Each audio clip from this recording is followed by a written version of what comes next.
شاہ حسین حسین بادشاہ حسین خیر و بلا عشق خدا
ترجمے میں انسان جو ترجمہ کرنے بیٹھتا ہے تو لغت کا سہارا لیتا ہے، ڈکشنری کا سہارا۔ اگر لغت نہ ہو، ڈکشنری نہ ہو تو لفظوں کے معنی کہاں سے لے؟ نتیجہ یہ ہوتا ہے کہ انہوں نے ایک لفظ کے ایک معنی دی، اور قرآن کیا ہے؟ اندر نہ ہو قرآن کا کیا؟ ہم نے قرآن کو عربی زبان میں نازل کیا۔ جب اللہ نے قرآن کو عربی زبان میں نازل کیا ہے تو عربی کی خصوصیت یہ ہے کہ عربی زبان میں ایک ایک لفظ کے 70 معنی ہیں۔ میں قرآن کا ترجمہ کرنے بیٹھ گیا، اب ایک لفظ ایسی ہے جس کے 7 معنی ہے، ایک لفظ ایسے جس کے 70 معنی ہے، تو میری جو سمجھ میں آیا کہ معنی نیچے لکھ دیے، تو کیا ضروری ہے کہ جو معنی میں نے لکھے ہیں وہی منظور خداوندی کی ہو؟ ایک لفظ کے 70 معنی ہیں۔ اب میں بچوں کو ذرا زیادہ سمجھاتا ہوں کہ مثلاً لفظ عین کے معنی آنکھ، عین کے معنی گھٹنا، عین کے معنی چشمہ، عین کے معنی ذات، آپ دیکھیں عین کے معنی سونا، عین کے معنی چاندی، کتنا فرق ہے معنی میں۔ ایک لفظ ہے، اس کے بہت سارے معنی ہیں۔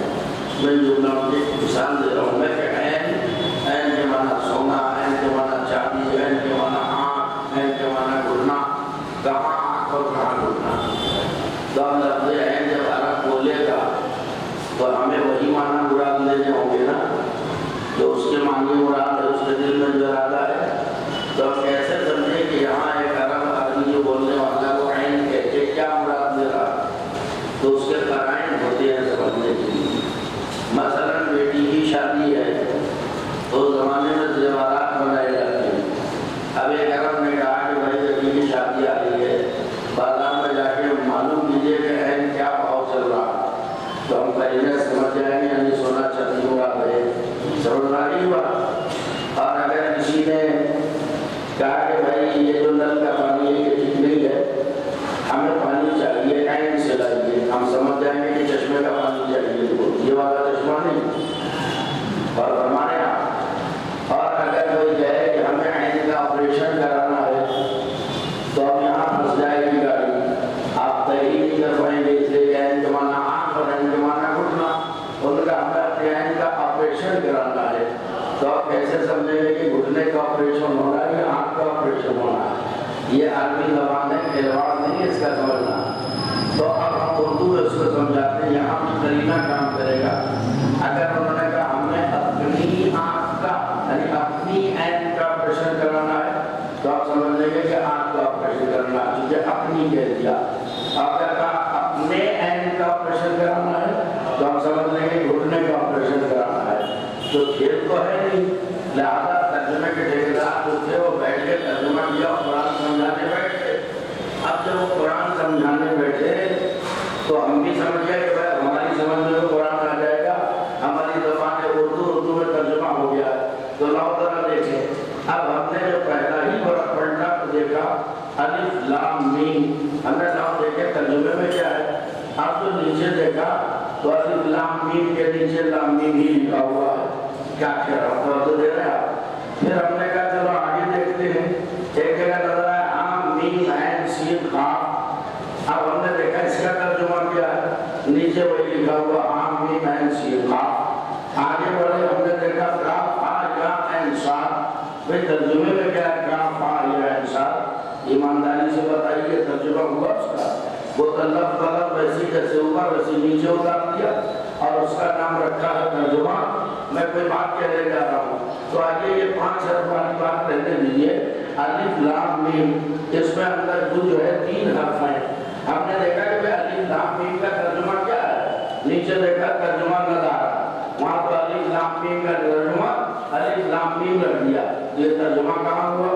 ہم نے مترجم سے پوچھا کہ بھائی یہ الف لام میم کا ترجمہ سارے قرآن کا ترجمہ کر گئے، الف لام میم کا ترجمہ کیوں نہیں کیا؟ کہ مولانا ترجمہ تو تب کرتے جب ہم سمجھ بھی جاتے۔ کیا کہہ رہا ہوں میں؟ ہم نے کہا مطلب کہ ہم سمجھ نہیں پائے، کیوں نہیں سمجھ پائے؟ کہ اصل میں ایک کوڈ ورڈ ہے، یہ اللہ اور رسول کے درمیان راز و نیاز کی باتیں اللہ جانے یا اس کا رسول جانے، ہم تو سمجھ ہی نہیں پائے الف لام میم یعنی کیا۔ تو میں کہوں گا جب آپ کی سمجھ میں قرآن کے 3 حرف نہ آ سکے تو 30 پارے کیا سمجھائیں گے؟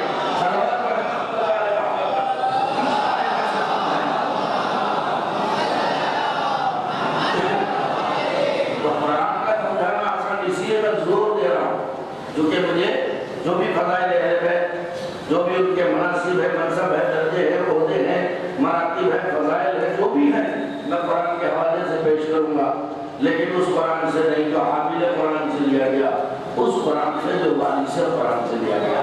صلوات پڑھیں محمد و آل محمد پر۔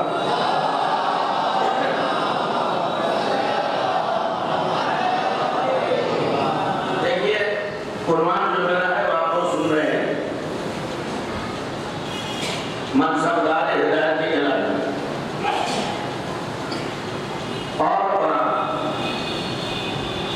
یہ منصبدار ہدایت الہی یعنی کیا؟ دنیا کا ہر انسان اپنی زندگی کے ہر موڑ پر محتاج ہدایت ہے۔ بات کر رہے ہیں زندگی کے ہر موڑ پر محتاج ہدایت ہے۔ انسان میں یہ صلاحیت نہیں ہے کہ اپنی ہدایت خود ہی کر لے۔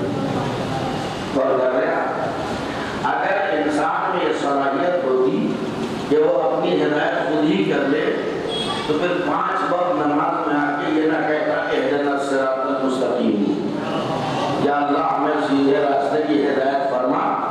ہدایت کی بھیک انسان کس سے مانگتا ہے؟ کیا دنیا میں کوئی نماز ہے جو بغیر سورہ حمد کے ہو جائے؟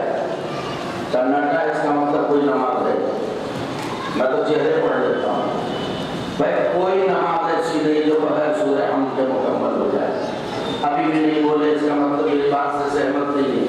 جواب میں آپ کے فوراً نماز جنازہ آ گئی۔ یہ نماز جنازہ نماز نہیں ہے، یہ تو دعائیں ہیں بس۔ اور جو ہمارے یہاں دعا ہے چونکہ اس کی شکل نماز سے ملتی جلتی ہے، یہ نماز جنازہ نماز نہیں ہے، دعا ہے، لیکن چونکہ مشابہت پائی جاتی ہے نماز سے۔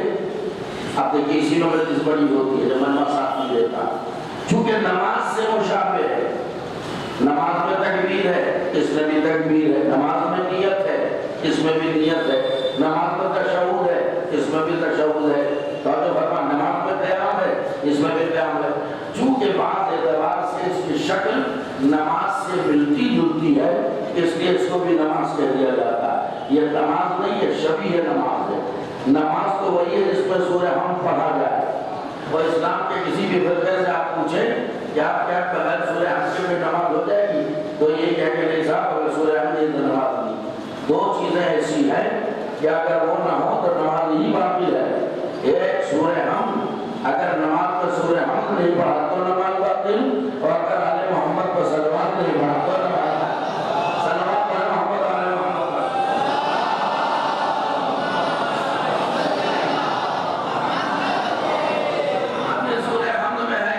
دنیا کا ہر مسلمان جب مسجد میں آتا ہے، مصلی پہ جاتا ہے اور نماز پڑھتا ہے تو اللہ سے کیا مانگتا ہے؟ پہلے حمد خداوند عالم کرتا ہے، اس کی تعریف کرتا ہے، اور جو فرمان ہے اس کی تسبیح کرتا ہے، اس کی تمجید کرتا ہے، کیونکہ اللہ نے یہی طریقہ سکھایا ہے۔ جب ہماری بات نام میں ہو تو ہماری پہلے الوہیت کا تذکرہ اس طرح کرو، بسم اللہ الرحمن الرحیم، الحمدللہ رب العالمین الرحمن الرحیم مالک یوم الدین۔ اب یہاں پہ رکتا ہوں، یہ دلی تعریف ہے اللہ۔ پہلی تعریف کیا؟ الحمدللہ رب العالمین، منصب دار ہدایت الہی کو پہچانیے گا۔ الحمدللہ رب العالمین، ہماری دو آنکھیں دو ہی عالم نظر آتے ہیں، ایک زمین ایک آسمان۔ یہاں پر یہ نہیں کہا جا رہا کہ دونوں عالم کا پالنے والا، یہ تو ہماری اردو زبان ہے کیونکہ ہمیں دو عالم نظر آتے ہیں تو ہم محدود کر دیتے ہیں یہ کہہ کے دونوں عالم کا پالنے والا، لیکن یہاں دونوں عالم کا ذکر نہیں ہے۔ الحمدللہ رب العالمین، اللہ تمام عالمین کا پالنے والا ہے، نہ جانے کتنے عالم ہیں جن کا وہ پالنے والا ہے۔ اب اس نے اتفاق دیکھیں، جو لفظ اللہ نے اپنے لیے رکھی وہی لفظ اللہ نے اپنے حبیب کے لیے رکھی۔ کیا کہہ رہا ہوں؟ ادھر کا الحمدللہ رب العالمین اور ادھر کہا وما ارسلناک الا رحمۃ للعالمین۔ اس کا مطلب جو ہے نا، نہیں بولے تو میں بھی بلوانا چاہتا ہوں، اب آگے بڑھیے، آل محمد کو پہچانتے جائیے۔ اللہ نے اپنے لیے کہا الحمدللہ رب العالمین، اپنے حبیب کے لیے کہا وما ارسلناک الا رحمۃ للعالمین، خدا نے نبی کے لیے کہا وما ارسلناک الا رحمۃ للعالمین، اور نبی نے اپنی بیٹی کے لیے کہا، بیٹی کے لیے کہا فاطمہ سیدۃ نساء العالمین، سلام ہے محمد آل محمد۔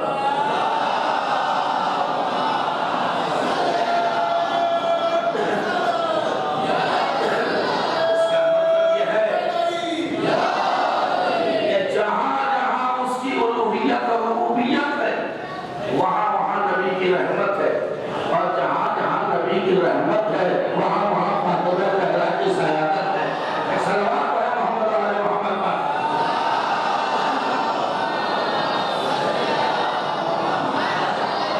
الحمدللہ رب العالمین الرحمن الرحیم مالک یوم الدین۔ سورہ ہم کی تفصیل نہیں بیان کر رہا ہوں، میں جلدی سے مطلب کہنا چاہتا ہوں۔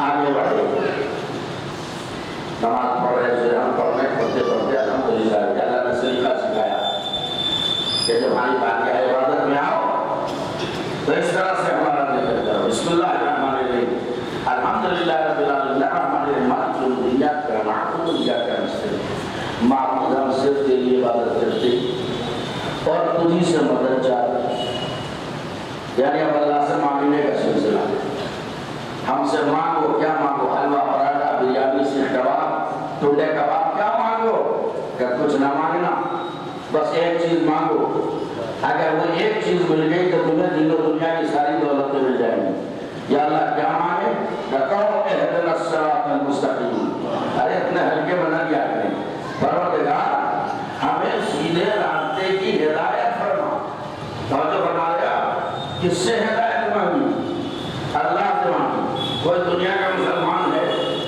جو نماز پڑھتا ہو سورہ پڑھتا ہو اور اہدنا الصراط المستقیم نہ کہتا ہو ہر مسلمان کہتا ہے اہدنا الصراط المستقیم یا اللہ ہمیں سیدھے راستے کی ہدایت فرما مجھے تو ڈبل محنت کرنی پڑے گی میٹر بھی دینا ہے اور آپ کو ساتھ ساتھ لے کے چلنا ہے تو مجھے آتا ہے ہنر میں خاموش نہیں بیٹھنے دوں گا آپ کو ذرا سنیے گا اب یہاں بھی ترجمے میں گھپلا ہو گیا انہوں نے ترجمہ کیا یا اللہ ہمیں سیدھے راستے پر چلا انہوں نے کہا ہمیں سیدھا راستہ دکھا کیا کہہ رہا ہے پھر سے نہ کہا دیکھیے یہ قرآن کے حوالے سے بات ہو رہی ہے اہدنا الصراط المستقیم آیت تو ایک ہی ہے ترجمے دو طرح کے کیوں ہو گئے انہوں نے کہا سیدھا راستہ دکھا اور انہوں نے کہا سیدھے راستے پر چلا ایک طبقہ کہتا ہے سیدھے راستے پر چلا اور ایک کہتا سیدھا راستہ دکھا اور پھر دونوں کے دونوں دستوں کا ربا ہے کہتے ہیں ہمارا ترجمہ صحیح آپ کا غلط یعنی ہمارا صحیح آپ کا غلط میں کہتا ہوں ماشاءاللہ دونوں کا ترجمہ صحیح ہے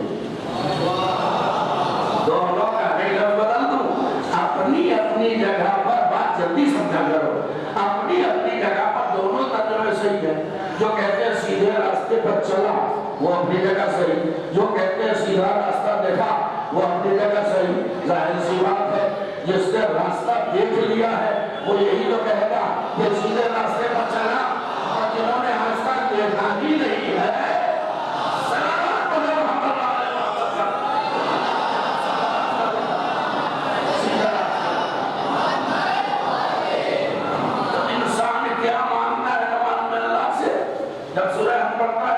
ہدایت مانگتا ہے کبھی آپ نے مجھ سے جو نہیں ہدایت مانگی آپس میں ایک دوسرے سے ہدایت کیوں نہیں مانگی یہ ہدایت کا معاملہ ہے اسے سمجھے توجہ دیجیے گا ہدایت آپ نے کسی مولوی مولانا سے کیوں نہیں مانگی کیا کہہ رہا ہوں ہدایت دینا صرف اللہ کا کام ہے سنیے قرآن کے حوالے سے ایک شخص گمراہ تھا کبھی کبھی دلاف چڑھ جاتا ہے تبلیغ صحیح نہیں کرتی حتیٰ کہ رسول کی تبلیغ کا اثر نہیں کرتی گمراہ کا ایسا خطرناک قسم کا گمراہ اور نبی کو نہ جانے کیوں ہم کرتی ہو یہ راہ راستے آ جائے برا راستہ چھوڑ دے سچے اور اچھے راستے پہ آ جائے آپ درپے ہو گئے اس کی ہدایت کے لیے کسی طرح یہ ہدایت یافتہ ہو گئے ایک وقت آیا جب اللہ نے جبریل سے کہا جاؤ یہ آیت لے کے جاؤ میرے حبیب کو جا کے آیت سناؤ جبریل آئے آنے کے بعد اللہ کے رسول اللہ ارشاد فرماتا ہے انک لا تہدی من احببت ولکن اللہ یہدی من یشاء یہ جس کی ہدایت کے آپ در پر ہیں اس کی آپ ہدایت کر ہی نہیں سکتے ہاں اللہ اس کی چاہے ہدایت کر دیتا ہے کیا کہہ رہا ہوں بڑا سناتا ہے کچھ اپنی طرف سے کہہ دیا یعنی ہدایت دینا اللہ کا کام ہے اگر ادھر سے توفیق نہ ہو تو ہدایت نعمت ہدایت مل نہیں سکتی ہے تو اب ہر انسان کس سے ہدایت مانگتا ہے آمادہ ہے سننے کے لیے تو جملہ بھی ہر انسان ہدایت مانگتا ہے اللہ سے یا کسی اور سے مانگتا ہے ہر مسلمان ہر کلمہ کو ہدایت اللہ سے مانگتا ہے کیونکہ کس اور باتوں میں ہو سکتا ہے لوگ مختلف نظر ہوں لیکن یہ وہ نظریہ ہے جس پر سب ایک ہیں سب یقین رکھتے ہیں عقیدہ رکھتے ہیں کہ ہدایت دینا صرف اللہ کا کام ہے صرف اللہ کا کام ہے اس لیے ہدایت صرف اللہ سے مانگتے ہیں تو میں کہوں گا یہ کہاں کا انصاف ہے ہدایت اللہ سے مانگتے ہو ہاتھی خود بنا دیتے ہو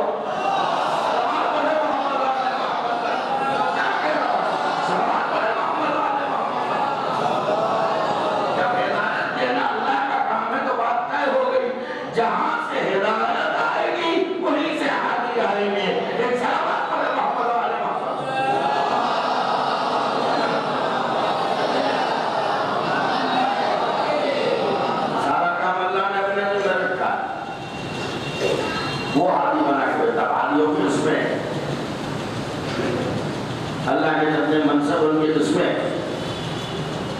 کیوں ہادی بھیجتا ہے یہ بھی صاف کرو. اللہ ہے سنیے لفظوں کی قدر کیا کرے. اور ابھی تو 3 تاریخ ہوئی ہے 4 کی شبالیت بھی بہت ساری مجلس ہے جو ہمارے کو بلانا ہونی ہے اس کے لیے طاقت بھی چاہیے کہ اتنا مت چوس لو کہ بولنے کی طاقت نہ رہ جائے. میرے ساتھ ساتھ پڑھتے رہو بھائی تاکہ میں اگلی مجلس سے آرام سے پڑھ سکوں. میں ایک اشرا بنایا تھا مجھے نہیں معلوم تھا دوسرا اشرا اور میں مختصر ہے لیکن مجھ سے مختصر مجلس نہیں ہوگی. یہ صاحب آپ سے میں رات کی مجلس پڑھوں گا ایسے انشاءاللہ دن بھی پڑھوں گا جب ذمہ داری کو قبول کر لی ہے تو آپ بھی کوشش کیجیے گا کہ دن والی مجلس میں بھی شریک ہوں کیونکہ وہ موضوع الگ ہے یہ موضوع الگ ہے اور دونوں موضوع انشاءاللہ قرآن کی روشنی میں آگے بڑھے گا. آپ توجہ دیجیے گا جو میں کہہ رہا ہوں. کیا ضرورت ہے حاکموں کیا ضرورت ہے منصبدار ہدایت دنیا میں بھیج جائے. ضرورت اس لیے ہے کہ حدیث قدسی تفصیل پیش کر چکا ہوں. حدیث کسے کہتے ہیں حدیث قدسی کسے کہتے ہیں قرآن کسے کہتے ہیں تینوں میں فرق کیا ہے یہ بھی عرض کیا تھا کہ یہ نبی کی امانت داری کی معراج ہے کہ آپ نے سب کچھ پہنچا دیا مگر قرآن کو حدیث نہیں بننے دیا حدیث کو قرآن نہیں بننے دیا. ادھر کا ادھر کا ادھر ایسا کچھ نہیں. حدیث رہی حدیث قدسی رہی اور قرآن رہا. حدیث قدسی میں اللہ ارشاد فرماتا ہے اور یہ حدیث قدسی آج بھی دہراؤں گا اور آئندہ مجلس میں بھی اس حدیث سے مجھے استفادہ کرنا ہے اور بہت بڑی چیز آپ کو دینی ہے. لیکن آج تبرک ارشاد ہوا کنتو کنزم مخفیہ فاحببت ان اعرف فخلقت الخلق. میں چھپا ہوا خزانہ تھا. کون کہہ رہا؟ اللہ حدیث قدسی میں کہہ رہا ہے کنتو کنزم مخفیہ فاحببت ان اعرف فخلقت الخلق. میں چھپا ہوا خزانہ تھا میں نے چاہا کہ پہچانا جاؤں. خوب بہت سے ماشاءاللہ سنتے ہیں مجلس صاحب. میں نے چاہا کہ میں پہچانا جاؤں فخلقت الخلق بس میں نے ایک خلق کو لباس سے وجود عطا کر دیا. کمال ہو گیا. آپ نے توجہ نہیں دی. بھائی دیکھیے اللہ خالق ہے اور اس کے علاوہ جتنی چیزیں سب مخلوق ہیں. وہ آسمان ہو زمین ہو چاند ہو سورج ہو ستارے ہو سیارے ہو دریا ہو سمندر ہو پلگوٹے ہو انسان ہو جنات ہو فرشتے ہو سب کے سب مخلوق ہیں. کیوں؟ خالق ایک ہے اور جس نے اس کو جس کو اس نے پیدا کر دیا وہ مخلوق ہے. لیکن یہاں لفظ مخلوق استعمال نہیں ہو رہا.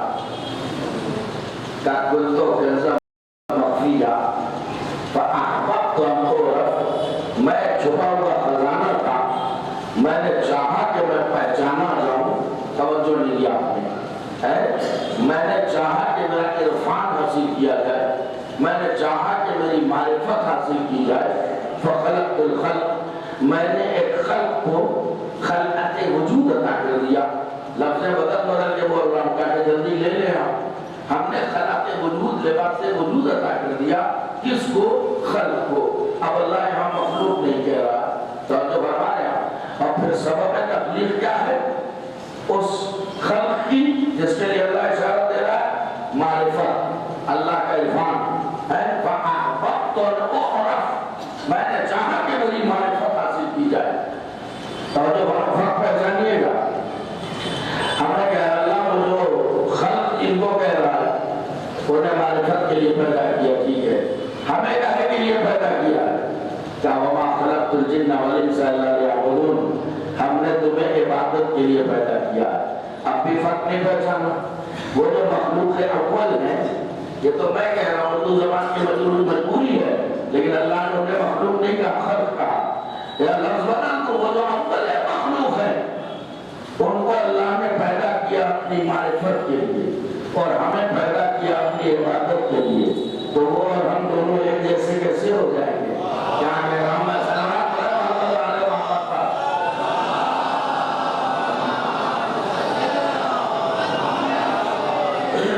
یہ تھوڑا سا بیچ میں مجھے خلا لگا ہے. یہ میری مجبوری ہے. خلا پر بیٹھیے بلا فضل کے ماننے والے بلا فضلوں کے بیٹھیے تو بعد میں آنے والوں کو میں بڑھتا ہوں.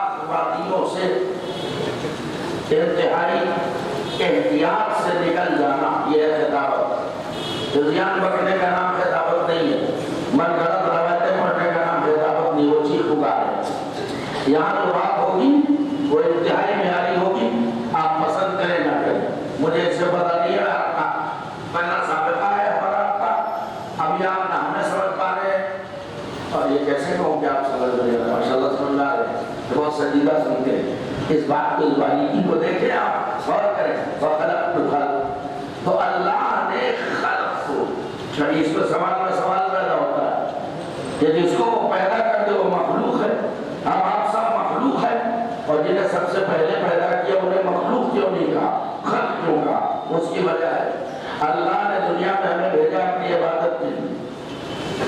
اب سوال یہ ہے کہ کیسے عبادت کریں؟ کیا عبادت دنیا میں نہیں ہو رہی ہے؟ دنیا کی کوئی قوم ایسی ہے جو عبادت نہ کر رہی ہو؟ دنیا کی کوئی قوم ایسی ہے جو کہیں نہ کہیں ماتھا نہ ٹیک رہی ہو؟ ارے بڑا سناٹا ہے بھائی، ہر انسان کہیں نہ کہیں جھکتا ہے۔ میں نے دن کی مجلس پر کا عرض کیا تھا، مولا فرماتے ہیں کلو مولود یولد علی فطرت الاسلام، تو جو ہے نا کہ اللہ ہر بچے کو فطرت اسلام پہ پیدا کرتا ہے، تو جب ہر بچہ فطرت اسلام پہ پیدا ہوتا ہے تو اسلامی فطرت کو ہمیں تلاش کرنا چاہیے۔ ہم نے دیکھا دنیا کو، نہ جانے کتنے مذاہب کے لوگ ہیں، اور ہر انسان کہیں نہ کہیں جھک رہا، کہیں نہ کہیں سجدہ کر رہا ہے۔ توجہ دیجیے گا، کوئی پیڑ پودے کے آگے ماتھا ٹیک رہا، کوئی درختوں کے آگے سر جھکا رہا، کوئی بہتے دریا کا سجدہ کر رہا، کوئی بھڑکتے شولوں کا سجدہ کر رہا ہے، اور جو ہے نا کوئی اپنے ہاتھ سے تراش کے کچھ بناتا ہے، اس کے آگے ماتھا ٹیک رہا ہے، کوئی ادھر جھک رہا ہے، کوئی ادھر سجدہ کر رہا ہے۔ یہ جا بجا سروں کا جھکا دینا اس بات کی دلیل ہے کہ انسان اپنی فطرت میں سجدے کی طرف لے کے آیا ہے، انسان اپنی فطرت میں سجدے کی طرف لے کے آیا ہے، لیکن وہ یہ نہیں طے کر پاتا کہ یہ سر کہاں جھکنا چاہیے، کہاں نہیں جھکنا چاہیے۔ ہے جن پتھروں کو اپنے ہاتھ سے تراش خراش کے بنایا وہاں تو جھک رہا ہے، جنہیں خود اپنے ہاتھوں سے بنایا وہاں تو جھک رہا ہے، لیکن جس نے اس کو بنایا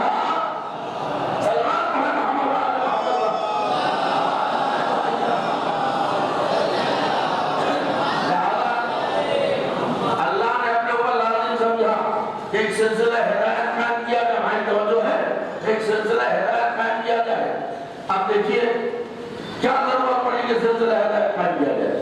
کیوں انبیاء بھیجے، رسول بھیجے، مرسلین بھیجے، اوصیاء بھیجے، اولیاء بھیجے؟ کیوں بھیجے؟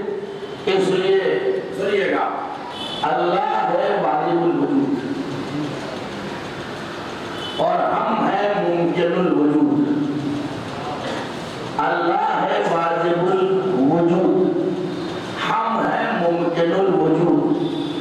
اس کے وجود کا کمال یہ ہے کہ وہ ہم تک ڈائریکٹ آ نہیں سکتا، ہمارے امکان کی کمزوری ہے کہ ہم اس تک ڈائریکٹ جا نہیں سکتے۔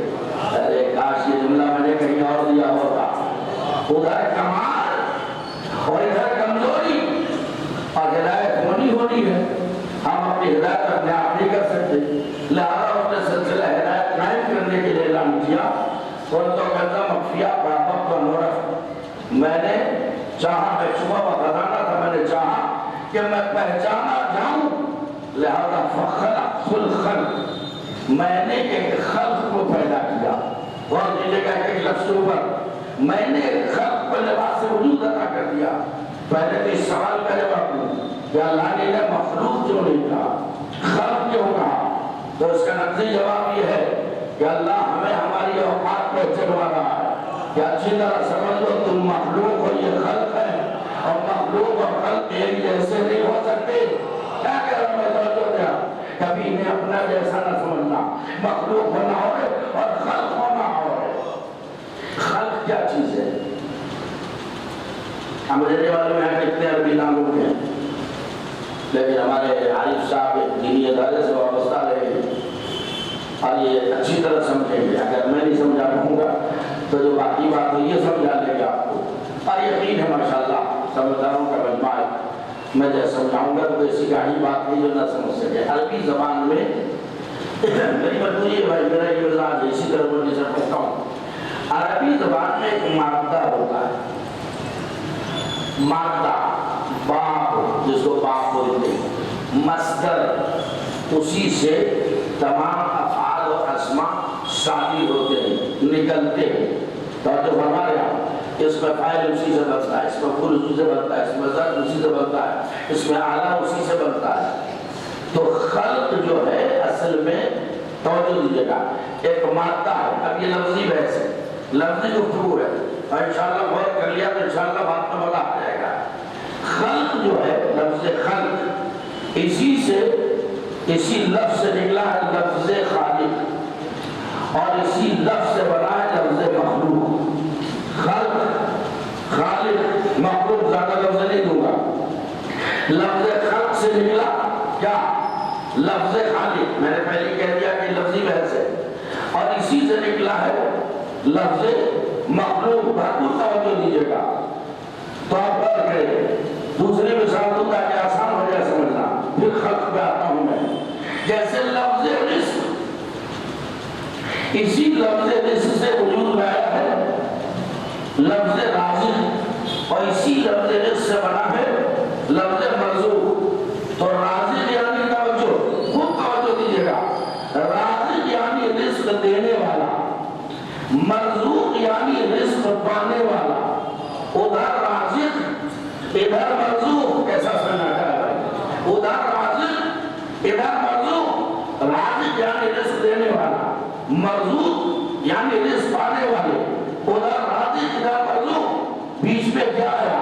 وہی لفظ جس سے رازقیت سمجھ میں آئی، جس سے مرزوقیت سمجھ میں آئی۔ اب اگر بیچ سے اسی لفظ کو ہٹا دو تو نہ اس کی رزاقیت سمجھ میں رہا ہے اور نہ آپ کی مرزوقیت سمجھ میں آئے۔ ارے کہاں ہے آپ؟ میں کیا کہہ رہا ہوں؟ اب آپ رشتے میں نہیں سمجھے تو میں کیسے مثال دوں؟ آپ کے تک بات پہنچ جانی چاہیے، یا تو میری تقریر شاید بہت زیادہ سخت ہو رہی ہے تو اسے ہلکا کرتا ہوں۔ رازق ادھر رازق ادھر مرزوق، درمیان میں کیا چیز ہے؟ رزق۔ لفظ رزق ہٹا لو تو نہ رازقیت سمجھ میں آئے نہ مرزوقیت سمجھ میں آئے۔ بالکل اسی طرح ادھر خالق ادھر مخلوق، درمیان میں یہی خلق جن کو اللہ نے لباس وجود عطا کیا۔ اگر یہ درمیان سے ہٹا دو نہ اس کی خالقیت سمجھ میں آئے نہ ہماری مخلوقیت سمجھ میں آئے۔ درمیانی کڑی ہے خلق، ادھر خالق ادھر مخلوق، درمیان میں ہے خلق۔ تو آپ کی سمجھ میں نہیں آیا خلق کسے کہا جا رہا ہے؟ یہ انہی لوگوں کو کہا جا رہا ہے کہ جب کائنات پہ کچھ نہ کچھ بھی نہیں تھا، عدم کا سناٹا تھا، خون کا عالم تھا، اللہ کے علاوہ کچھ تھا ہی نہیں، تب اس وقت اللہ نے کس کو پیدا کیا؟ ایک خلق کو لباس سے وجود عطا کیا۔ کاہے کے لیے؟ اپنے عرفان کے لیے، اپنی معرفت کے لیے۔ نتیجہ کیا نکلا؟ اگر یہ نہ ہوتے تو خدا پہچانا نہ جاتا ہے۔ اب ان کی ذمہ داری کیا ہے؟ اللہ کو پہچانوانا۔ یہ کائنات میں آئے ہیں اللہ کو پہچانوانے کے لیے، اللہ کو وہی پہچانے گا جو انہیں پہچانے گا۔ کیا کہہ رہا ہوں میں؟ کیا کہہ رہا ہوں میں؟ تو کیا نا، ایک ذمہ داری اللہ کی تھی وہ اس نے پوری کر دی، ایک ذمہ داری ہماری ہے کہ ہم پوری کریں۔ اللہ نے کہا دیکھو ہماری ذمہ داری ہے کہ تمہارے درمیان ہم نبی بھیجتے جائیں، رسول بھیجتے جائیں، اولیاء وصیہ بھیجتے جائیں، ائمہ بھیجتے جائیں۔ تمہاری ذمہ داری ہے کہ تم ان کی اطاعت کرتے جاؤ، یہ تمہاری ہدایت کرتے جائیں، تم ان کی اطاعت کرتے جاؤ۔ ہماری ذمہ داری ہے کہ ہم بھیجتے جائیں۔ اور سنو میرے بندو، جسے میں نے بھیجا ہے اسی کی ماننا، جسے میں نے بھیجا ہے اسی کی ماننا۔ مگر یہ انسان اتنا ضدی ٹھہرا کہ اس نے بھی طے کر لیا یا اللہ ہم تیرے بھیجے کی نہیں مانیں گے، ہم تو جب مانیں گے اپنے بھیجے کی مانیں گے۔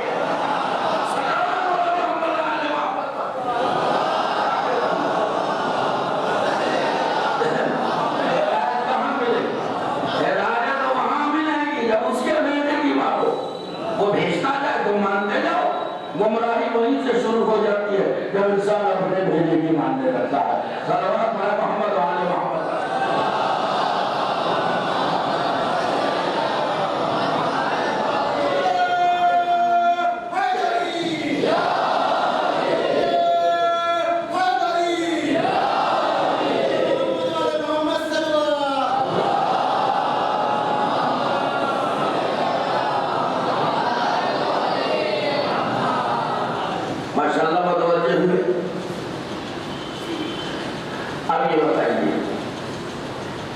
جب وہ اول مخلوق کائنات پہنچ گئی، نہ زمین نہ آسمان نہ سورج نہ ستارے نہ چاند نہ دریا نہ سمندر، کچھ بھی نہیں تھا، انسان جنات حیوان فرشتے کچھ نہیں تھا، تو اللہ نے خلق ہی کہوں گا میں، لباس وجود عطا کیا، کائے بھی اپنی معرفت کی۔ ہدایت حاصل کرنے والے بعد میں آئیں گے، سامان ہدایت پہلے فراہم کر دیا گیا۔ اچھا اب سوال یہ ہے کہ کس کا ذکر کر رہا ہوں؟ نبی نے کہا اول ما خلق اللہ نوری، اللہ نے سب سے پہلے میرے نور کو خلق کیا۔ یہ سب سے پہلے کا مطلب کیا ہے؟ آسمان سے پہلے، زمین سے پہلے، ستاروں سے پہلے، چاند سے پہلے، سورج سے پہلے، موجودات عالم میں کچھ تھا ہی نہیں سوال اللہ تو اللہ نے انہیں پیدا کیا۔ ابھی بتائیے کہ ان ہستیوں کے بزرگوں میں کوئی ہے وہاں؟ عالم انوار کی بات کر رہا ہوں، ہے کوئی؟ نہیں ہے۔ جب یہ عالم نورانیت میں ہے تو بس یہی ہے، وہ غور کیجیے گا بہت باریک پیسے راتوں میں، یہ ہے اور بس اللہ ہے، اور یہ ہے جن کو اللہ نے پیدا کیا۔ اب نام کون رکھے؟ دستور تو یہی ہے کہ جو چھوٹے ہیں ان کے نام بڑے لوگ رکھتے ہیں۔ گھر میں بچہ آیا تو نام کون رکھے گا؟ دادا ابا رکھیں گے، بابا جان رکھیں گے، چچا جان رکھیں گے، نانی اماں رکھے گی، دادی اماں رکھیں گی، اور وہاں تو ابھی دادا بھی نہیں، دادی بھی نہیں، نانا نانی کوئی ہے ہی نہیں ہے۔ کیا کہہ رہا ہوں؟ عالم انوار کی بات ہے۔ لوگ یہاں سے آل محمد کو پہچانتے، وہاں سے پہچانو، وہاں سے سمجھو۔ بتاؤ نا، ابھی تو دادا نہیں، دادی نہیں، نانا نہیں، نانی نہیں، کوئی نہیں، تو نور ہے، بس عالم انوار میں ہے۔ تو ان کا نام کون رکھے؟ اللہ نے کہا جب یہی اصول ہے کہ چھوٹوں کے نام بڑے اور بزرگ رکھا کرتے ہیں تو مجھ سے بڑا بزرگ کون ہے؟ میں نے پیدا کیا ہے، میں ہی ان کے نام رکھوں گا۔ کمال ہو گیا، کیا مرتبہ ہے، کیا فضائل ہے آل محمد کے۔ تو اللہ نے کہا کہ دیکھو چندے کا نام لا کے نہیں رکھا جائے گا، میں نے پیدا کیا ہے تو ان کے نام اپنے نام سے مشتق کروں گا۔ میں محمود ہوں، ان کا نام محمد رکھوں گا۔ میں اعلیٰ ہوں، ان کا نام میں علی رکھوں گا۔ میں فاطر السماوات والارض ہوں، ان کا نام فاطمہ رکھوں گا۔ میں محسن ہوں، ان کا نام حسن رکھوں گا۔ میں عظیم الاحسان ہوں، ان کا نام حسین رکھوں گا۔ یہ سارے فارنر نام ہیں۔ کیا کہہ رہا ہوں بھائی؟ یہ لوکل خطاب، لوکل نام یہ سب نہیں ہے۔ معاملہ کیا ہے؟ اللہ نے نام رکھا۔ اب سن لیجیے گا، ذرا دل لگائیے گا۔ نام کی دو قسمیں ہیں، سب میں میرا اپنا مزاج ہے، میری کوشش ہے ذرا سی کہ ہماری قوم کے بچوں کو، جوانوں کو جب وہ مجلس میں ہے انہیں لگے کہ میں کچھ لے کے اٹھاؤں۔ محمد نام رکھا، علی نام رکھا، فاطمہ نام رکھا، حسن نام رکھا، حسین رکھا، یہ سارے نام عجب حسن اتفاق ہے۔ اچھا یہ بتائیے اہل محمد نہ ہوتے تو آپ کو کیسے پتا چلتا کہ اللہ میاں کا نام اللہ ہے؟ ایک نام اس کا رحمان بھی ہے، ایک نام رحیم بھی ہے، قہار بھی ہے، جبار بھی ہے، ستار بھی ہے، رزاق بھی ہے، کیسے پتا چلتا؟ تو اس کا مطلب یہ ہے کہ اللہ نے ان کا نام رکھا، کسی کا نام محمد، کسی کا نام علی، کسی کا نام فاطمہ، حسن، حسین، اور جب انہوں نے تسبیح الہی شروع کی تو جس نام سے پکارتے گئے وہی اللہ کا نام ہوتا چلا۔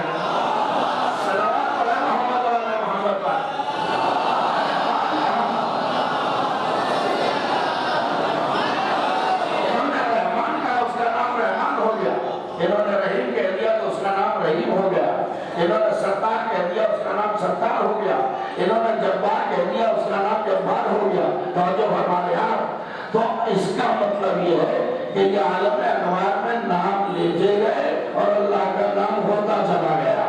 صلوات محمد علی محمد پر۔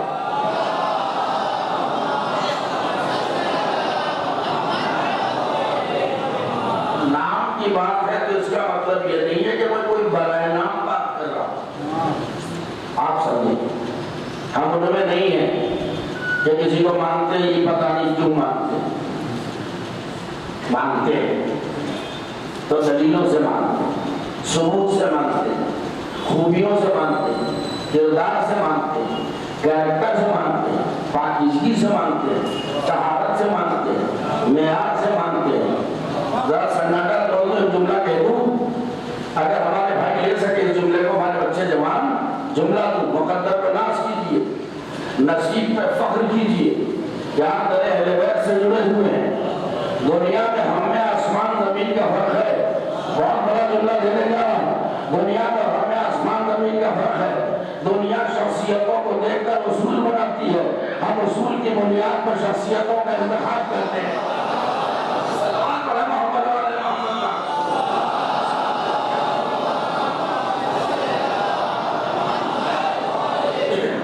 بہت توجہ دیجیے گا، نام اللہ نے اپنے حبیب کا کیا رکھا؟ محمد رکھا۔ پنجتن ایمان میں سب سے محترم بزرگ ہستی کس کی ہے؟ مرسل اعظم کی ہے۔ ان کا نام کیا رکھا؟ اللہ نے رکھا، اور نام محمد رکھا۔ وہ محمود ہے اور ان کا نام اس نے محمد رکھا۔ اپنے بیٹوں کے نام ہم بھی تو رکھتے ہیں، سنیے گا، بہت توجہ دیجیے گا۔ کسی کا نام ہم نے ایک بیٹے کا نام محمد رکھ دیا، ایک کا نام علی رکھ دیا۔ ہم محمد کسے کہتے ہیں، احمد کسے کہتے ہیں، یہ ساری باتیں ہیں، ابھی لفظ محمد کی بات ہے۔ ہم نے نام محمد رکھ دیا، ایک بیٹے کا نام علی رکھ دیا۔ محمد یعنی جس کی زیادہ تعریف کی جائے، جو زیادہ قابل تعریف ہو، اس سے محمد کہتے ہیں، سمجھ گیا؟ علی یعنی کیا؟ یعنی بلند، اونچا، عظیم، بعظمت۔ ایک بیٹے کا نام علی رکھ دیا۔ اب فرض کیجئے جس بیٹے کا نام بڑے ارمان سے، بڑی تمناؤں سے، بڑی عقیدت سے ہم نے محمد رکھا، اور محمد کے معنی ہے قابل تعریف، تو جو ہے نا اس نے پوری زندگی کوئی تعریف کا کام ہی نہیں کیا۔ مجلس سن رہا ہے کہ اور پہنچ گیا ہو؟ ارے یہ کیا ہو گیا، نام تو محمد رکھا تھا، تو اس کا تو ہر کام قابل تعریف ہونا چاہیے، سارے کام گھٹیا کیے۔ جس کا نام میں نے علی رکھا تو اس کو سارے کام اونچے والے کرنے چاہیے، اس نے کوئی اونچا کام ہی نہیں کیا۔ تو جب ہمارے یہ ہوا کیا، بڑے سناٹے میں آپ مجھے سنتے ہیں، یہ ہوا کیا؟ میں نے نام رکھ دیا تو نام کا کچھ اثر ایسا آنا چاہیے نا، مگر معاملہ یہ ہو گیا کہ نام تو رکھا محمد، کام یہ سارے گھٹیا۔ تو معاملہ کیا ہے؟ معاملہ یہ ہے کہ میں نے نام تو رکھ دیا مگر میں عالم الغیب نہیں تھا۔ میں عالم الغیب نہیں تھا، مجھے یہ پتا نہیں تھا کہ آگے چل کے یہ کیا کیا کرے گا، لہذا وہ جھٹکے میں نام محمد رکھ دیا۔ لیکن یہی نام اگر کوئی ایسی ذات رکھے جو عالم الغیب بھی ہو، تو اس کا مطلب یہ ہے کہ یہ نام نہیں رکھا جا رہا، کردار کی گارنٹی دی جا رہی ہے کہ دیکھو یہ میرا رکھا ہوا نام ہے، میرا حبیب محمد ہے اور میں نے اس کا نام محمد رکھا ہے، لہذا اس میں نقص تلاش نہ کرنا، اس میں عیب نہ ڈھونڈنا، اس کی رفتار و رفتار کو آبجیکشن نہ کرنا، انگلی نہ اٹھانا۔ یہ اگر کہے کہ علم لو تو علم لے لینا، یہ کہے قلم دو تو قلم لے لینا۔ صلوات علی محمد علی محمد پر۔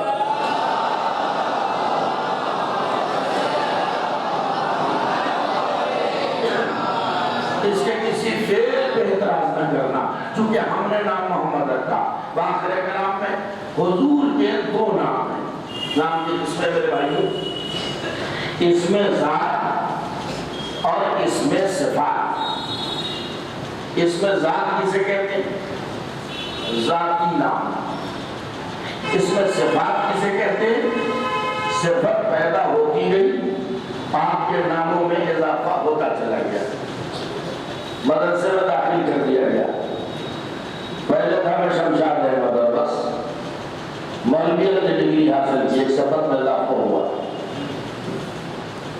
تو مجھے مول صاحب کہنے لگے، ٹھیک ہے ایک صفت پڑھی تو اپنا میرا مول صاحب ہو گیا، عالم نے ڈگری حاصل کی، ارے شمشاد صاحب کیا ہے نا، تو عالم دین ہو گیا، عالم پاس کر لیا، فاضل کیا، طب سے کیا تو فاضل طب کہا گیا، معقولات سے کیا فاضل معقولات کہا گیا، مثال کے طور پر قوم چلے گئے پڑھ گیا تو فاضل قوم کہا گیا، نام رکھا گیا۔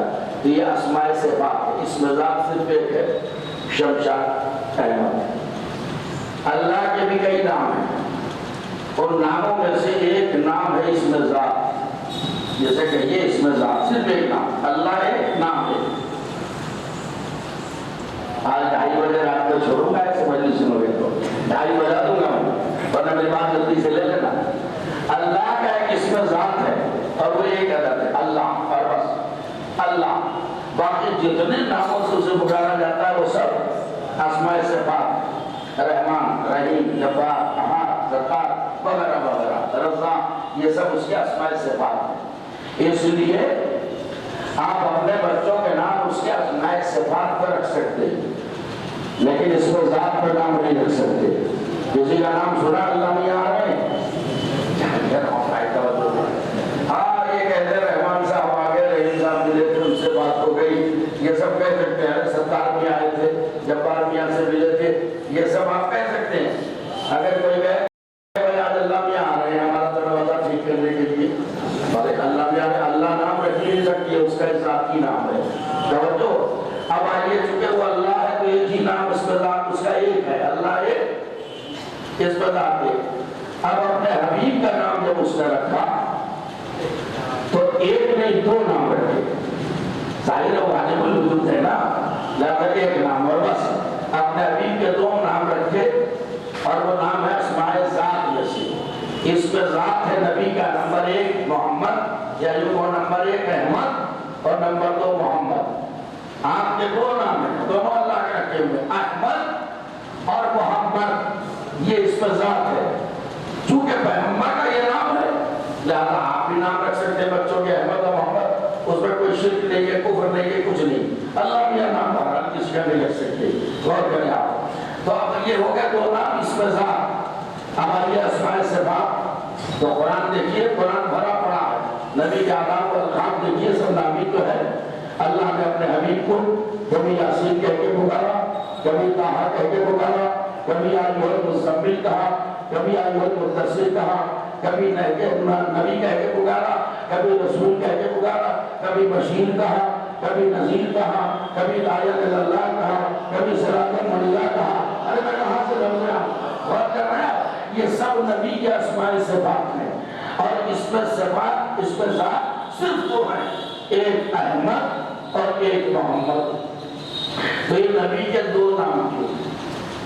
ہو سکتا ہے لوگ جان رکھتے ہیں تو ایک ہے، اگر دو چار منٹ نیچے اوپر ہو تو حساب نہ لیا کیجیے، چونکہ بات نامکمل رہے گی تو آپ بھی کہیں گے مولانا کہنا کیا چاہ رہے تھے، خود ہی مسجد پڑھا تو خود ہی سمجھ رہے تھے، یہ موقع میں نہیں دینا چاہتا، اور آپ خود محسوس کر رہے ہیں میں 1 منٹ برباد نہیں کرنا چاہتا۔ آپ کے وقت کی بہت قیمت ہے، دن بھر کاروبار میں مصروف تھکے ماندے، پھر بھی آپ نے ذکر حسین، ذکر اہل بیت سننے کے لیے دوڑے چلے آ رہے ہیں، تو ظاہر ہے کہ جس امید سے آئے ہیں ذاکر کو بھی چاہیے کہ نا امید نہ بھیجے، لہٰذا یہ سن لیں آخری نماز کی تقریر کا آخری جملہ۔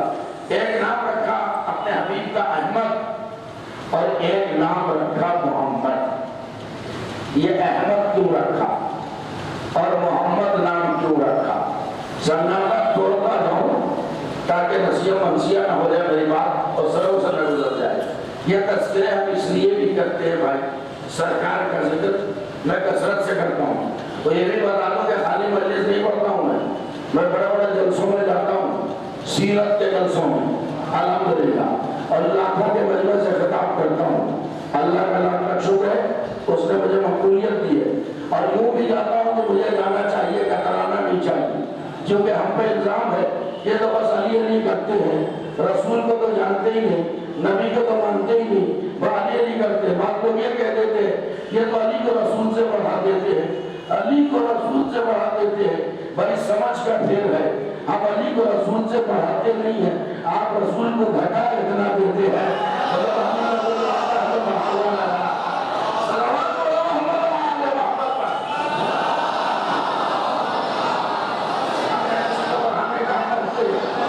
نہ گھٹانے کا حق رکھتے ہیں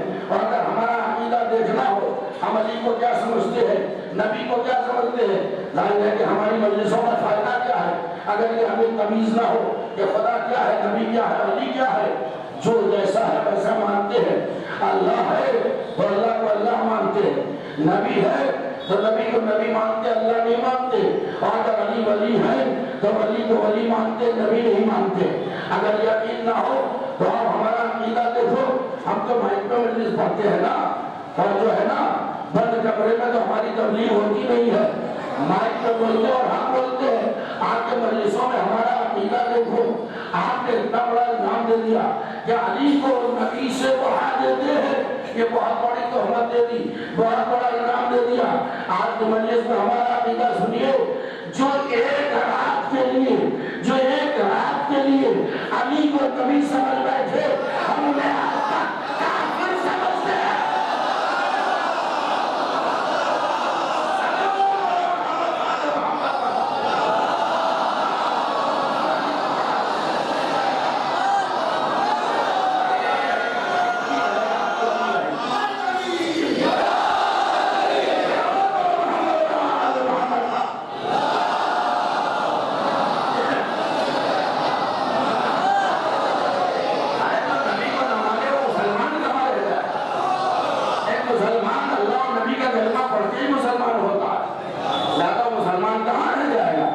جو نبی کو نہ مانے، جو نبی کو گھٹا دے اور نبی کا مقابلے میں علی کو بڑھا دے، نہ تم نے نبی کو پہچانا نہ علی کو پہچانا، بڑھایا اسے جاتا جس کی حدیں معلوم ہو۔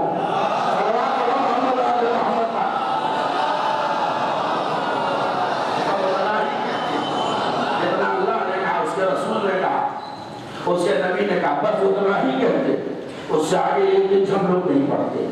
اب صلی اللہ مکمل کر دو چکے چھڑ دیا۔ دو نام ہے نبی، احمد اور محمد۔ وجہ معرفت خدا اللہ نے انہیں کو قرار دیا، اپنی معرفت کا سبب انہیں قرار دیا، نام اسی نے رکھا۔ یہی ہمارا اپنا نام رکھا ہوا نہیں، متوجہ ہوئے کہ جملہ اور دے دوں، پالا کس نے نبی کو؟ جس نے پالا؟ ارے بولو شرماتے کیوں؟ یہ تو سبھی مانتے ہیں کہ ہاں ابو طالب نے پالا، پالا ہے نا، ایمانداری سے بتانا، نام اللہ نے رکھا نا، اللہ نے رکھا۔ ابو طالب بھتیجے کو اسلام سے پکارتے تھے، کیا کہہ رہا ہوں میں؟ ابو طالب یہی تو کہتے تھے، بیٹا محمد یہاں آ جاؤ، بیٹا محمد یہاں لیٹ جاؤ، بیٹا محمد کھانا کھا لو، تو نام اس نے رکھا، پکار ابو طالب رہے ہیں۔ اس کا مطلب یہ ہے کہ جو نام وہاں رکھا گیا اوروں کو بعد میں معلوم ہوگا، ابو طالب کو پہلے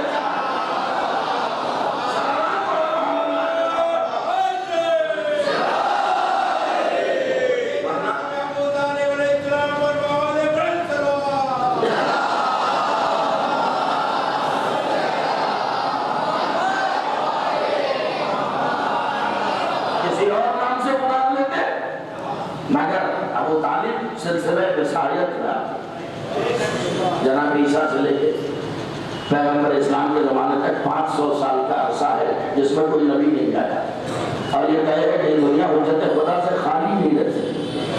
جب دنیا حجت خدا سے خالی نہیں رہ سکتی اور 500 سال تک نبی نہیں ہے تو ماننا پڑے گا کہ وصیوں کا سلسلہ چلتا رہا۔ انہی وصیوں میں سے ایک وصی کا نام عبد المطلب، ایک وصی کا نام ابو طالب ہے۔ اگر یہ وصی نہ ہوتے تو انہیں کیا پتا کہ اللہ نے ان کا کیا نام رکھا، کچھ اور ہی نام رکھ دیا جاتا، لیکن اسی نام سے پکارنا، اس کا مطلب ہے کہ منصوبہ ادھر کا جو ہے انہیں معلوم ہے۔ آپ اور کیجیے گا، آگے بڑھتا ہوں میں، کیا کروں آج ٹائم زیادہ نہ لگ جائے، بس سمیٹ رہا ہوں جلدی سے۔ ایک نام رکھا احمد اور ایک نام رکھا محمد۔ احمد کے معنی کیا ہے؟ پھر لفظوں میں لایا، کرنا کیا بنایا؟ ایسی مجھے سنا کرو اور پریشان نہ ہو کہ بڑی گاڑی میں ایسے گاڑی ہے، ذاکر کے خطیب کے اپنے ہنر کی بات ہے، جو دقیق بحث کو آسان کر کے مجھے سامنے پیش کرے تاکہ لوگ سمجھ سکیں۔ ایک نام رکھا احمد، ایک نام رکھا محمد۔ کہنے لگے گا احمد کی وجہ تسمیہ کیا ہے، یعنی کیوں احمد نام رکھا، اور محمد کی وجہ تسمیہ کیا ہے، اسے سمجھ لو۔ اور احمد کا معنی کیا ہے؟ یہ سب مادہ حمد سے بنا ہے۔ آج کی مجلس ہی میں نے شروع کی ہے سورہ حمد سے، تو حمد ہی سے بنا ہے حامد، اور لفظ حمد سے بنا ہے محمود، اور اسی سے بنا ہے احمد، اور اسی سے بنا ہے محمد۔ پھر سناٹا ہو گیا، میں کیسے کروں، کیسے سمیٹوں گا مجلس اگر ایسے سناٹے کرے۔ حمد کے معنی کیا ہے میرے بھائی؟ ابھی تو سن لیا الحمدللہ رب العالمین الحمد۔ یہ حمد کے معنی کیا ہے؟ حمد یعنی تعریف، حامد یعنی تعریف کرنے والا، محمود یعنی جس کی تعریف کی جائے۔ کیا کچھ غلط کہہ دیا؟ حامد اس میں فاعل ہے، محمود اس میں مفعول ہے۔ حامد یعنی تعریف کرنے والا، محمود یعنی جس کی تعریف کی جائے۔ توجہ فرمایا، حامد تعریف کرنے والا، محمود جس کی تعریف کی جائے۔ اب اس کو لے جائیے اس میں تفصیل میں، تو بنے گا احمد، احمد یعنی سب سے زیادہ تعریف کرنے والا، محمد یعنی جس کی سب سے زیادہ تعریف کی جائے۔ سن لیجیے گا اس کا، احمد یعنی سب سے زیادہ تعریف کرنے والا، محمد یعنی جس کی سب سے زیادہ تعریف کی جائے۔ اب ان دونوں ناموں میں فرشی نام کون ہے اور عرشی نام کون ہے؟ احمد ہے عرشی نام۔ جب آپ عالم انوار میں تھے تو آپ کا نام احمد تھا، اور جب دنیا میں آ گئے تو آپ کا نام محمد ہو گیا۔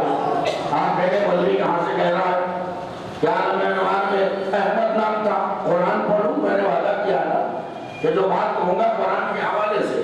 کیسے پتا چلا کہ عالم انوار میں حضور کا نام احمد تھا؟ قرآن کی آیت کا سہارا دیا۔ بسم اللہ الرحمن الرحیم، مبشر برسول یاتی من بعدہ اسمہ احمد۔ جناب عیسیٰ نے کتنے سو سال کا فاصلہ ہے؟ سنیے گا، کتنے سو سال کا فاصلہ ہے؟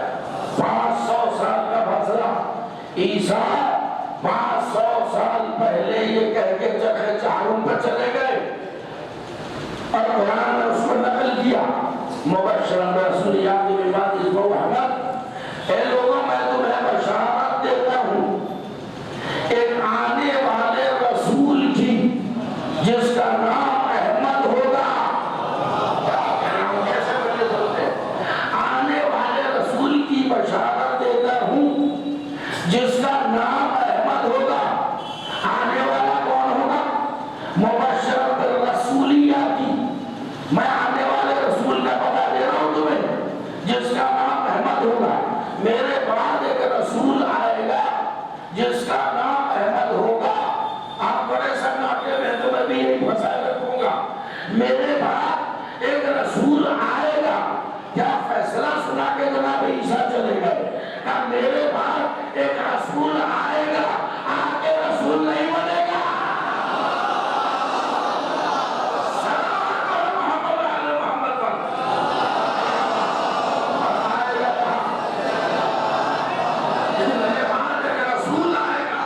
جس کا نام احمد ہوگا۔ سمجھ گئے کہاں لائے آپ کو؟ عیسیٰ نے آنے والے کا منصب بھی بتا دیا، آنے والا منصب رسالت پہ فائز ہوگا، اور اس کا نام احمد ہے۔ اب یہ احمد وہاں کا نام ہے۔ احمد کے معنی سب سے زیادہ تعریف کرنے والا، اور محمد کے معنی جس کی سب سے زیادہ تعریف کی جائے۔ اس کا مطلب یہ ہے کہ عالم انوار میں، عالم نورانیت میں نبی نے اللہ کی اتنی تعریف کی، اتنی تعریف کی کہ اللہ نے نام احمد رکھ لیا، اور جب یہ دنیا میں آ گئے تو اللہ نے ان کی اتنی تعریف کی، تعریف کے نام محمد ہو گیا۔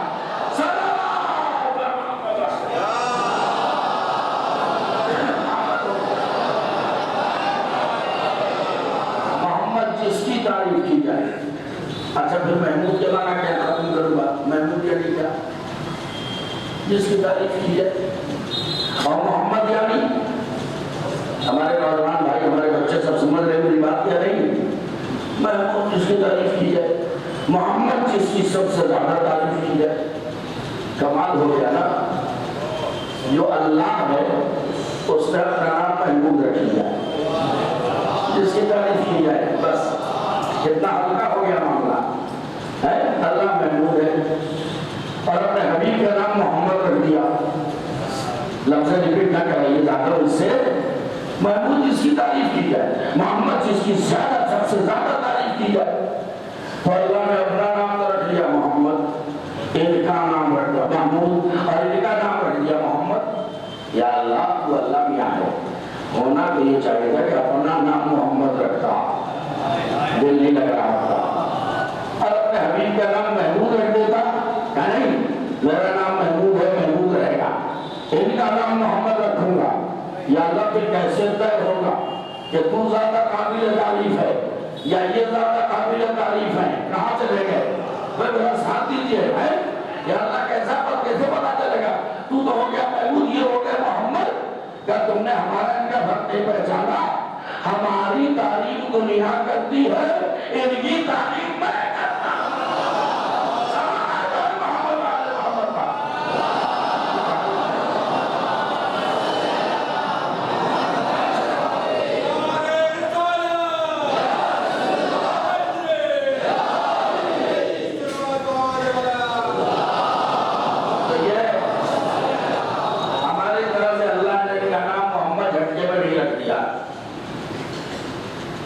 ٹھیک ہے، ختم ہو گئی میری بات. وہ عالم الغیب ہے، وہ جانتا ہے کہ دنیا میں آنے کے بعد کون کیا کارنامے انجام دے گا. وہ عالم الغیب سب پتا ہے.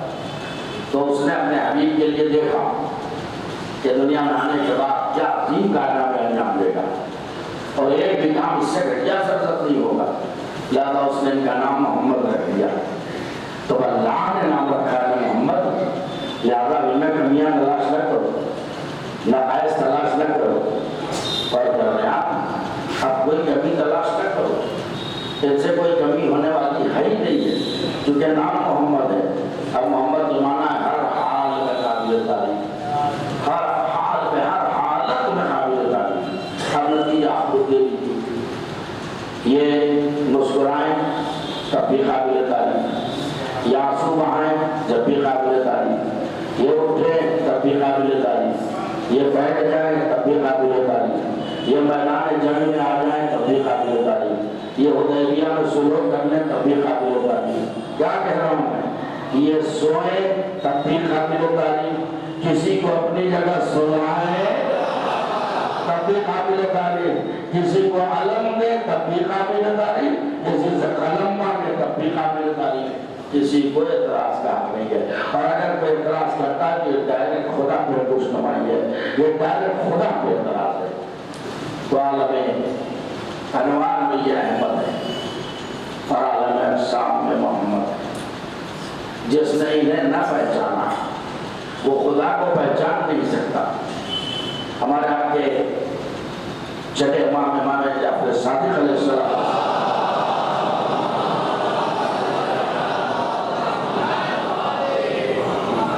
کی خدمت میں ختم ہوئی میری بات ایک چند سیکنڈ بس اور منزل میں آتا ہوں. آیا آنے کے بعد وجود باری تعالیٰ کو بحث ہونے لگی. بصرے کا رہنے والا تھا، امام کی خدمت میں آیا تو مردے بصرے وجود باری تعالیٰ کو بحث ہوتے ہوتے اس نے کہا کہ قرآن میں جو آیا ہے کل شیء ہالک الا وجہہ یا کل من علیہا فان ویبقی وجہ ربک ذو الجلال والاکرام، غور کیجیے گا اس سے کیا مراد ہے؟ امام نے کہا تو بتا کیا مراد ہے؟ وجہ اللہ یعنی کیا؟ کہ کل من علیہا فان ویبقی وجہ ربک ذو الجلال والاکرام. بڑے مزے کی باتیں سنیے، عالم نے سبھی کمپنی کیا مطلب؟ تو اللہ کہہ رہا ہے کہ ساری کائنات ختم ہو جائے گی، اللہ کا چہرہ باقی رہے گا اور بس. ارے مولا تو مولا کے لبوں کو مسکراہٹ آئی کہ یہی قرآن سمجھا ہے کہ اللہ کا چہرہ باقی رہے گا اور باقی کہاں جائے گا؟ جسم پیر کہاں جائے گا؟ ہاتھ کہاں جائے گا؟ پھر بھی نہیں سمجھ پیچھے آپ نے کیا کرا؟ تو کیا حضرت رسول کہا ہاں بتا تو صحیح، اللہ کے چہرہ ہے تو ہاتھ بھی ہوگا بھائی پیر بھی ہوگا، تو چہرہ باقی رہے، باقی باقی اس کی کہاں جائے گی؟ تو وہ گھبرا گیا کہ حضرت رسول تو پھر وجہ اللہ سے جا مراد ہے کہ نحن وجہ اللہ، ہم ہیں وجہ اللہ، آپ لوگ وجہ اللہ ہے کہ ہاں اگر چہرہ نہ ہو تو شخصیت پہچانی نہ جائے، کسی کے تن پر سردی نہ ہو تو پہچانا کیسے جائے گا؟ چونکہ چہرے سے شناخت ہوتی ہے، اللہ نے ہمیں اپنا چہرہ بنا کے دنیا کو بھیجا، ہم نہ ہوتے تو اللہ پہچانا نہ جاتا۔ سلام تو محمد وعلى محمد۔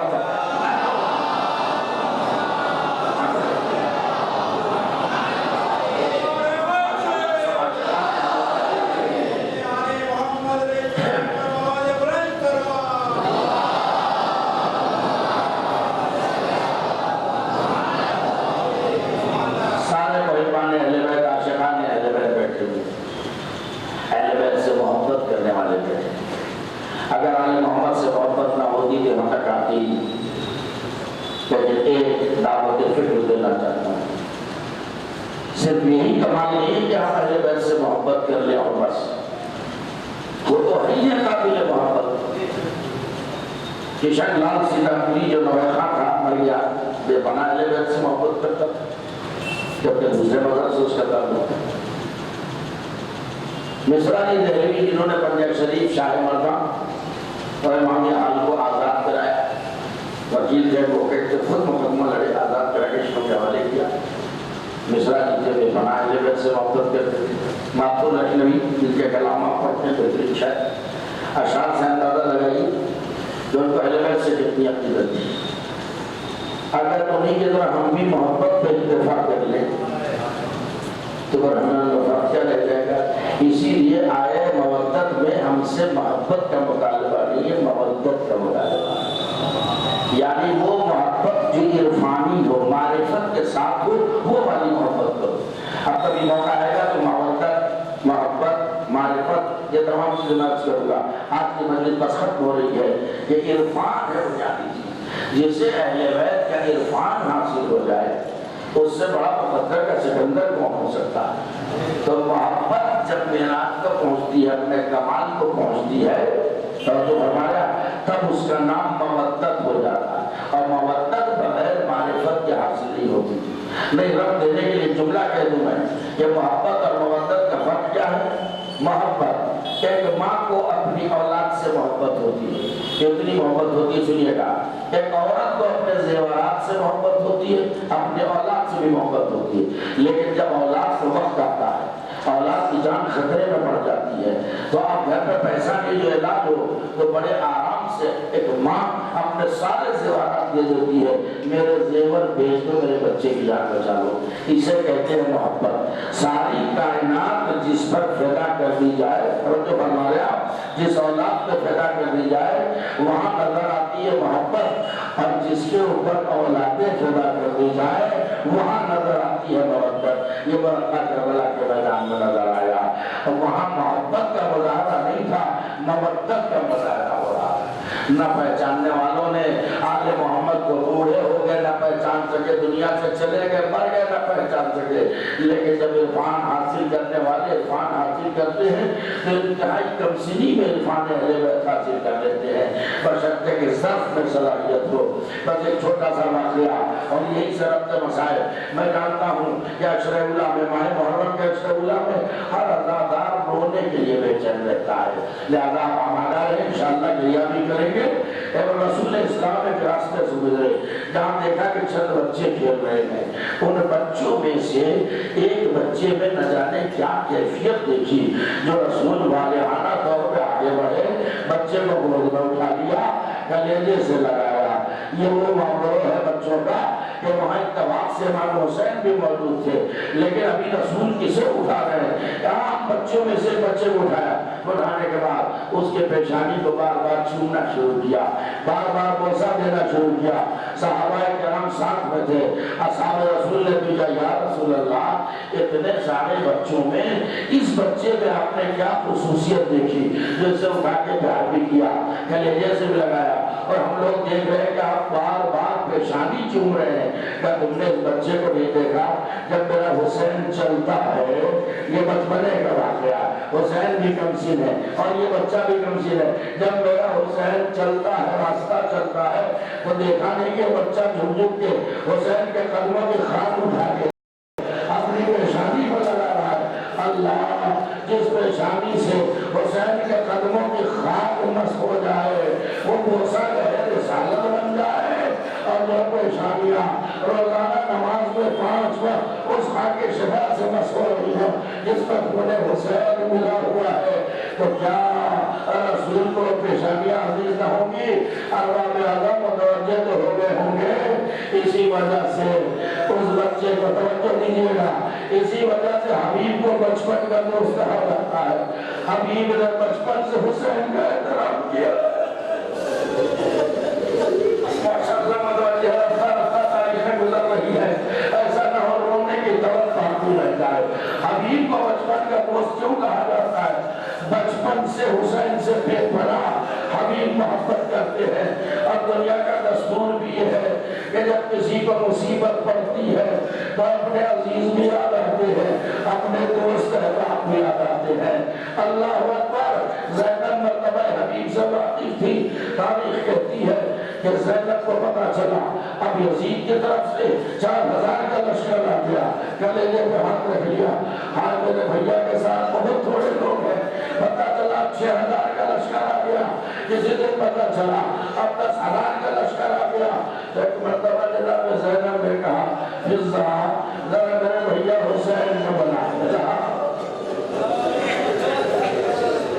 میرے بھیا حسین کو بنا کے لا۔ فضا نے کہا شہزادی آپ کو یاد فرما رہی ہے، شہزادی آپ کو فرما امام زینب کے خیمے میں بہن آپ نے مجھے یاد کیا۔ کہاں بھیا یاد کیا ہے؟ وہ بھیا یہ تو بتاؤ ادھر سے لشکر میں لشکر آئے، کبھی 4000 کا لشکر، کبھی 6000 کا لشکر، کبھی 10,000 کا لشکر، میرے ماں جائے اتنی بڑی دنیا میں کیا کوئی آپ کا دوست نہیں ہے؟ ہاں زینب کی طرح محسوس کرو، اے بھیا اتنی بڑی دنیا میں کیا آپ کا کوئی چاہنے والا نہیں ہے؟ کہاں زینب کیوں نہیں؟ میرے بھی بہت سے دوست ہیں کہ بھیا میری گزارش ہے کہ آپ بھی اپنے دوستوں کو خط لکھ کے بلا لیجئے۔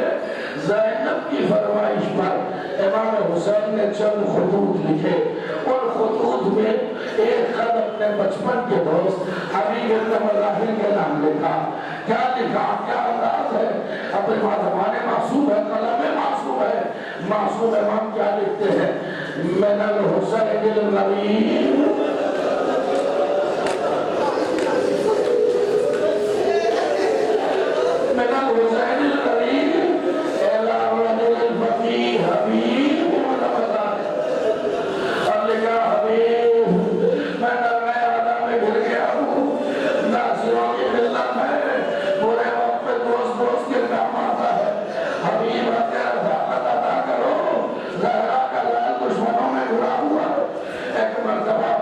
لکھنے کے بعد سنیے آوازیں بلند ہو جائیں گی، بعض روایتوں کے جملے ایسے کلیجہ پھٹنے لگتا ہے۔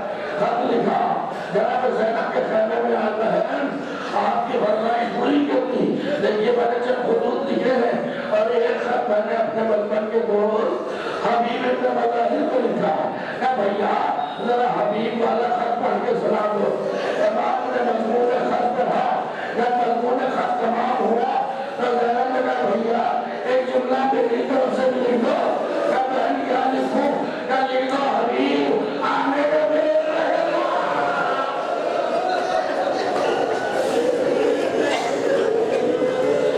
حبیب آنے کے کہیں ایسا نہ ہو کہ تمہارے آنے سے پہلے چراغ تحرامل ہو جائے۔